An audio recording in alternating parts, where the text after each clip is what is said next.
As promised, here we're going to go with just a normal straight leg wood plank. It's a 7¼ inch plank, which is a terrific size. So again, what you're going to do primarily on any job when it's a wood plank and that lot, in this case we're just going to run it that way. First things first is that, you know, like in all things, you're just going to try and find the centre of the room, because in the ideal world, it'd be really nice to have lovely even cuts either side, but it's not 100% necessary when it comes to wood plank. You just want decent ones, really. So what we got there, 74.5 divided by 74.5 divided by 2, 35, 37, 37.25. Now,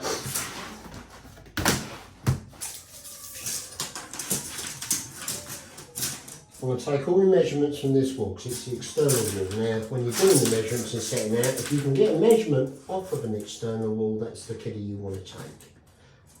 So my first line is just going to be, just to check in for the cuts now, be 37.25.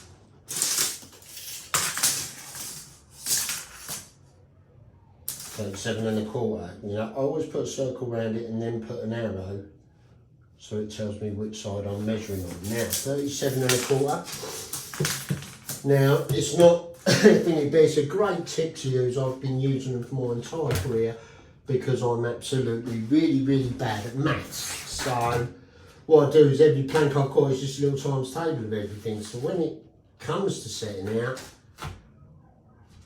37.25, 36.25, that's only going to leave me a 1 inch cut slither either side. So, like in the other case with the square ones, but with the wood plank, I'm just going to come, because it's 7.25, I'm just going to come across 3¾ of an inch. Well, you can just go 3 inches if you want to achieve a better cut, so I don't get slivers either side. So, 37. 37.25, 1, 2, 3,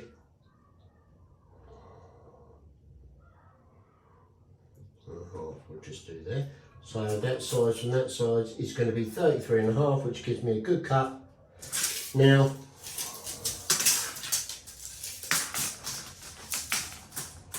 on that side gives me a good cut that side. So that is going to be my line.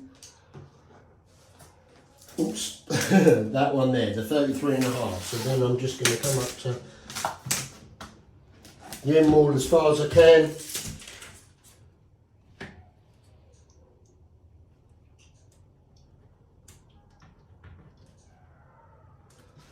Line 33.5, jump on the other side.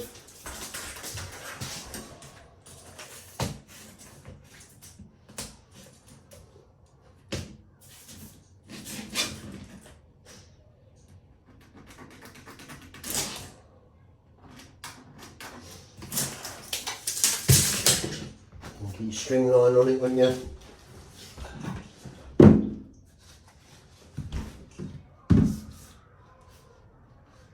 just going to use this weight for now. Should be enough to hold it.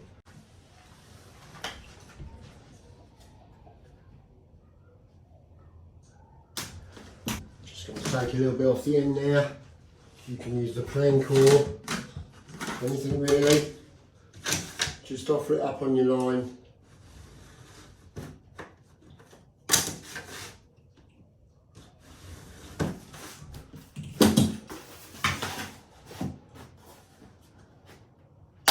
Oh.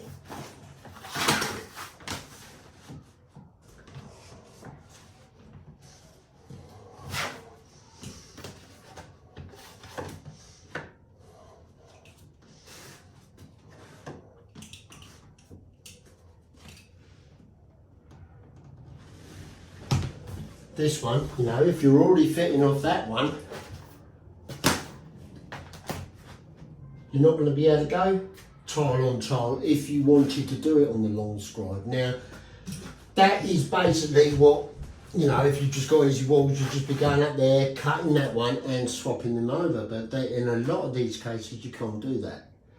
So, you know, so in these cases, you're just going to rough it down Now, so this will be your filled one. All you're going to do is basically, you're going to butt a tile on the end of that one. And then taking all this into consideration, the time that it does to do it. Then put your tile on the back of it like that, removing that one. Place the one you want to cut, drop it back to your line there.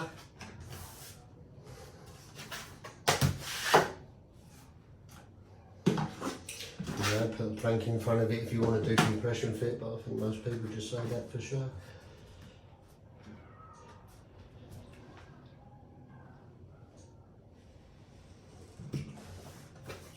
Now,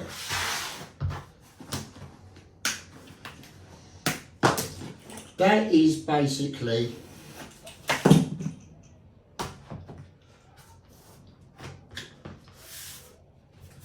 your option for that cut, and it is basically Jeff taught us we always done that. We never scribed on the long plank because you're scribing too far away from the wall, especially if you've got smaller ins and outs. So if we pick up a mawboard, and if you notice, all I'm doing when I'm putting this on the cut goes on the end, same as the plank goes on the end of anything that, you know, when you're trying to set it up that way. But instead of any of the messing about and the lining up, you just drop your plank back to that point, grab your template,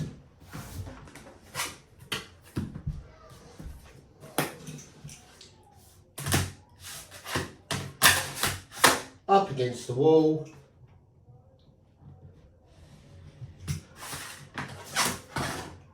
the skill and everything like that is the knowing what to do. The practice of it comes with time, but why would you want to find another way? You know, it's like going back to turning and pinning instead of using gripper rods. Starting from this end again. Usually I like to get a good 2 or 3 runs down and stuck it in place. Then I'll go off and dry run the rest of it back.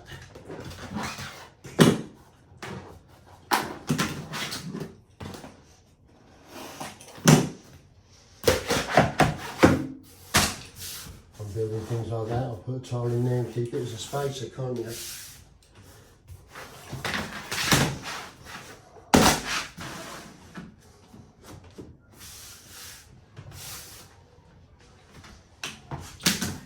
So all the time I'm thinking about my cuts, what angles I want to get at, how I want to position the planks to get those cuts, and this is why dry running always comes in handy. And you say, oh well, it's the preferred way I feel, to be honest with you.